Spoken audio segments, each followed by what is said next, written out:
সৃষ্টিজীব সৃষ্টির পূর্বে আল্লাহ কোথায় ছিলেন? আল্লাহ সর্বপ্রথম কি সৃষ্টি করেছেন? আল্লাহু আল্লাহু আল্লাহু আল্লাহ আল্লাহু আল্লাহু আল্লাহু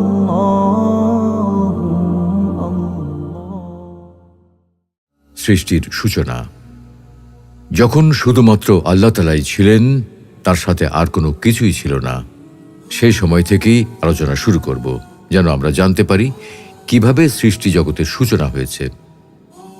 সৃষ্টিজীব সৃষ্টি করার আগে আল্লাহ তাআলা কোথায় ছিলেন? আল্লাহ তাআলা সর্বপ্রথম কোন জিনিস সৃষ্টি করেছেন? এই ভিডিওতে আমরা সেগুলি জানব।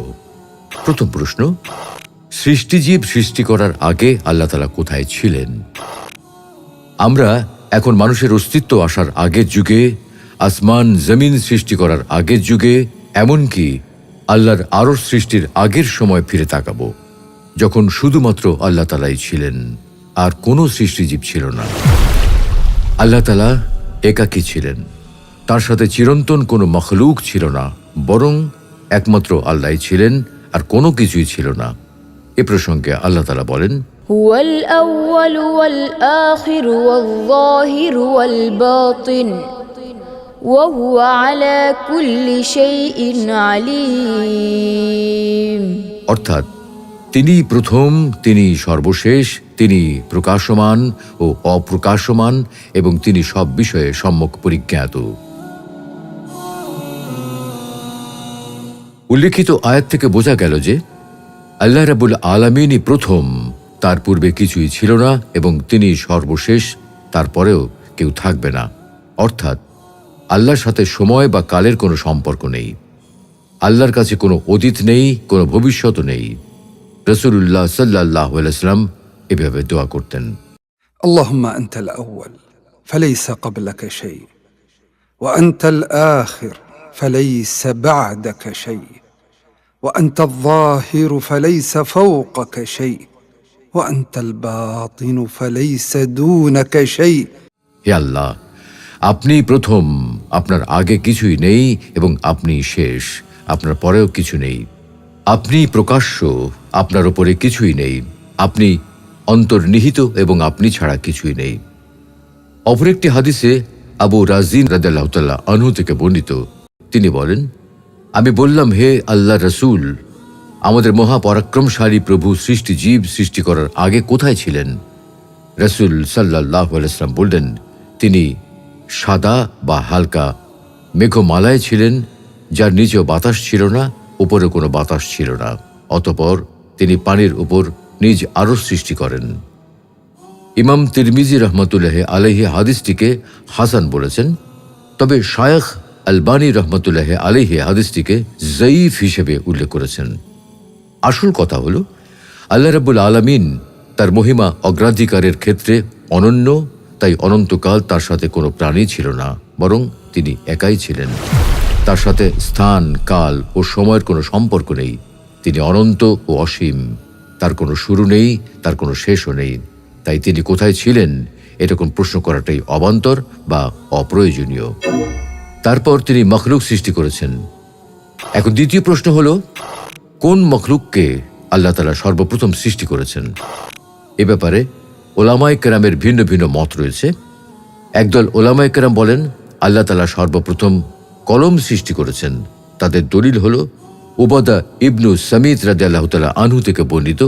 তিনি বলেন, আমি রাসূলুল্লাহ সাল্লাল্লাহু আলাইহি ওয়াসাল্লামকে বলতে শুনেছি, আল্লাহ তাআলা সর্বপ্রথম যা সৃষ্টি করেছেন সেটি হচ্ছে কলম। অতঃপর তাকে বলেন, লেখো। সে বলল, হে আমার রব, কি লিখব?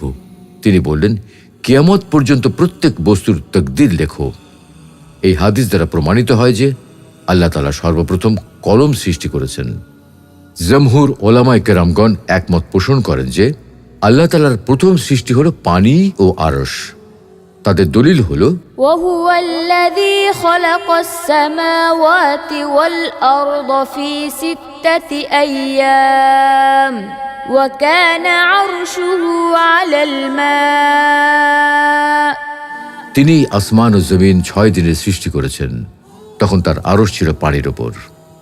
আরও একটি হাদিসে আব্দুল্লাহ ইবনে আমর ইবনুল আস রাদিয়াল্লাহু তাআলা আনহু থেকে বর্ণিত, তিনি বলেন, রাসূলুল্লাহ সাল্লাল্লাহু আলাইহি ওয়াসাল্লাম ইরশাদ করেন, আল্লাহ তাআলা আসমান ও জমিন সৃষ্টির 50,000 বছর আগে সৃষ্টির ভাগ্য নির্ধারণ করেছেন, তখন তার আরশ ছিল পানির ওপর।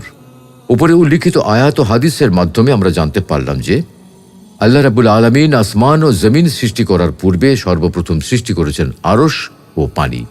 তবে এই দুটির মধ্যে কোনটি আগে, আরশ না পানি, এটা নিয়ে ওলামায়ে কেরামদের মধ্যে মতপার্থক্য রয়েছে। একদল ওলামায়ে কেরামের অভিমত হলো আল্লাহ তাআলা সর্বপ্রথম আরশ সৃষ্টি করেছেন। তাদের দলিল হলো وكان عرشه على الماء তখন তার আরশ ছিল পানির ওপর। তাছাড়া ইমরান ইবনে হুসাইন রাদিয়াল্লাহু তাআলা আনহু থেকে বর্ণিত, তিনি বলেন, একবার আমি রাসূলুল্লাহ সাল্লাল্লাহু আলাইহি ওয়াসাল্লামের নিকট গেলাম, অতঃপর ইয়েমেনের একটি দল নবীজির কাছে আসলো। তারা আরো বলল, হে আল্লাহ রসুল, আমরা আপনার কাছে এই বিষয়টি সম্পর্কে জানতে এসেছি। রাসূলুল্লাহ সাল্লাল্লাহু আলাইহি ওয়াসাল্লাম বললেন, তখন আল্লাহ তাআলা ব্যতীত আর কোনো কিছুই ছিল না, আর তাঁর আরশটি ছিল পানির ওপর। আরেক বর্ণনায় আছে, আব্দুল্লাহ ইবনে আব্বাস রাদিয়াল্লাহু তাআলা আনহু থেকে বর্ণিত, তিনি বলেন, আল্লাহ তাআলা সর্বপ্রথম আরশ সৃষ্টি করেছেন, অতঃপর তাতে সমাসীন হয়েছেন। আরেক দল উলামায়ে কেরাম বলেন, আল্লাহ তাআলা সর্বপ্রথম পানি সৃষ্টি করেছেন, তারপর আরশ সৃষ্টি করেছেন। তাদের দলিল হলো আল্লাহ তাআলার বাণী। وهو الذي خلق السماوات والأرض في 6 أيام وكان عرشه على الماء তিনি আসমান ও জমিন 6 দিনে সৃষ্টি করেছেন, তখন তার আরশ ছিল পানির ওপর। অন্য আয়াতে আল্লাহ তাআলা বলেন, وجعلنا من الماء كل شيء حي এবং প্রাণবন্ত সবকিছু আমি পানি থেকে সৃষ্টি করেছি। আবু হুরায়রা রাদিয়াল্লাহু তাআলা আনহু থেকে বর্ণিত, তিনি বলেন, অতঃপর আমি বললাম, হে আল্লাহর রসূল, সৃষ্টি জীবকে কি হতে সৃষ্টি করা হয়েছে? রাসূলুল্লাহ সাল্লাল্লাহু আলাইহি ওয়াসাল্লাম বললেন, পানি হতে সৃষ্টি করা হয়েছে। জান্নাতের বৈশিষ্ট্য সম্পর্কিত দীর্ঘ হাদিসের অংশ বিশেষ এতটুকু অংশকে যঈফ বলা হয়েছে। আব্দুল্লাহ ইবনে আব্বাস রাদিয়াল্লাহু তাআলা আনহু থেকে অপর একটি বর্ণনা রয়েছে, তিনি বলেন, আল্লাহ তাআলা আরশ সৃষ্টির পূর্বে সর্বপ্রথম পানি সৃষ্টি করেছেন, অতঃপর পানির উপর আরশ স্থাপন করেছেন। আল্লামা ইবনু হাজার আল আসকালানি, বদরুদ্দিন আল আইনি এবং ইবনুল কাইয়িম রহমতুল্লাহ আলাইহি প্রমুখ আলেমগণ এই মত পোষণ করতেন। তারা ইমরান ইবনু হুসাইন রাদিয়াল্লাহু তাআলা আনহু থেকে বর্ণিত সহিহ বুখারীর হাদিসটি ব্যাখ্যা করতে গিয়ে বলেন, আল্লাহ রাব্বুল আলামিন সর্বপ্রথম সৃষ্টি করেছেন পানি, তারপর সৃষ্টি করেছেন আরশ, তারপর আরশকে পানির উপর স্থাপন করেছেন। আর এ দুটোই হলো সৃষ্টির সূচনা। তারপর লাউহে মাহফুজে লেখার জন্য কলম সৃষ্টি করলেন, তারপর কলমকে তাকদীর লেখার জন্য আদেশ করলেন, এরপর আসমান, জমিন এবং এর মধ্যবর্তী সব কিছু সৃষ্টি করলেন। অতএব পানি হলো সৃষ্টির সূচনা বা অরিজিন। সমস্ত সৃষ্টি জীবকে পানি থেকে সৃষ্টি করা হয়েছে।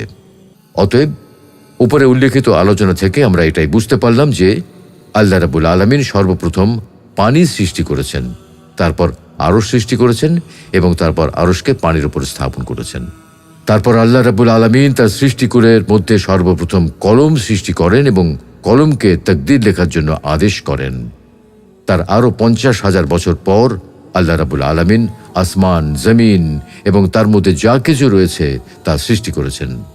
মহান আল্লাহ রাব্বুল আলামিন আমাদের সকলকে কোরআন ও সুন্নাহ ভিত্তিক আমল করার তৌফিক দান করুন। আমিন।